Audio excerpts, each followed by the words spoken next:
I believe in Gotham City. Three men stand on a rooftop at midnight.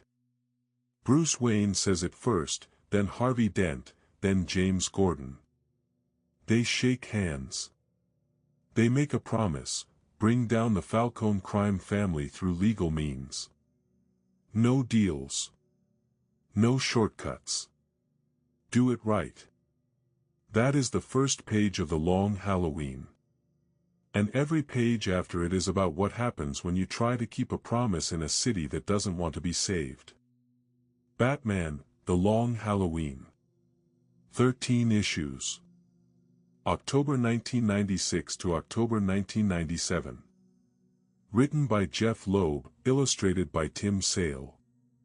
A detective story set in Batman's early career, before the masks took over Gotham entirely, when a good man could still believe the law might win. The setup is a murder. On Halloween night, someone kills one of Carmine Falcone's men. Leaves a .22 shell casing at the scene. A small jack-o'-lantern. The killer is methodical. Professional. No witnesses. Batman thinks this is straightforward. He is wrong. Because the killer, who the city names Holiday, doesn't stop. Thanksgiving. Christmas. New Year's Day. Valentine's Day. St. Patrick's Day. Month by month, issue by issue, another murder. Always on a holiday. Always the same .22. Always someone connected to the mob. Loeb structures the series as one issue per month, one murder per holiday. It sounds gimmicky. It isn't. The structure creates an inexorable rhythm, a clock ticking under everything, a body count you can track on a calendar. The mystery builds not through dramatic reveals but through accumulation. You know another murder is coming. You just don't know who, or why, or whether it changes anything. There is a recurring scene throughout the series: Calendar Man, a minor villain imprisoned in Arkham, sitting in a glass cell. Batman visits him before each holiday. Calendar Man knows things. He hints. He watches Batman with the patience of someone who knows how the story ends even when Batman doesn't. He is the Long Halloween's version of a Greek chorus, a man who committed crimes tied to specific days, now cataloging the work of someone far more serious than he ever was. Harvey Dent is the heart of the story. Gotham's district attorney. Brilliant, relentless, morally rigid in a city where that's almost a form of madness. He believes in the law the way Batman believes in a symbol and Gordon believes in order. He is also the only one of the three who cannot survive what Gotham is about to do to him. You watch it happening across a year. The alliance with Batman and Gordon puts him in political danger. The holiday murders undermine his prosecutions. His wife Gilda drifts from him as the obsession grows. And then Sal Maroni, a mob boss Harvey is prosecuting, smuggles acid into a courtroom and throws it in his face. Tim Sale draws this in a single page. No slow motion. No dramatic pause. Just, it happens.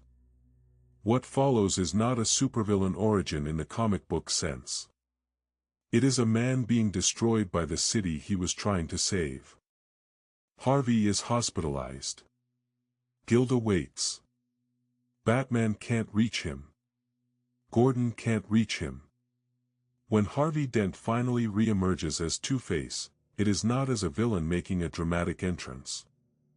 It is as someone who has been broken, and reorganized the pieces into something that makes terrible sense. Two-Face carries a coin. One side clean. One side scarred. He flips it for every decision.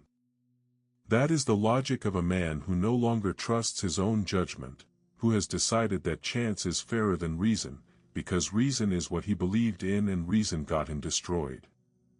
Tim Sale's art throughout this series is extraordinary.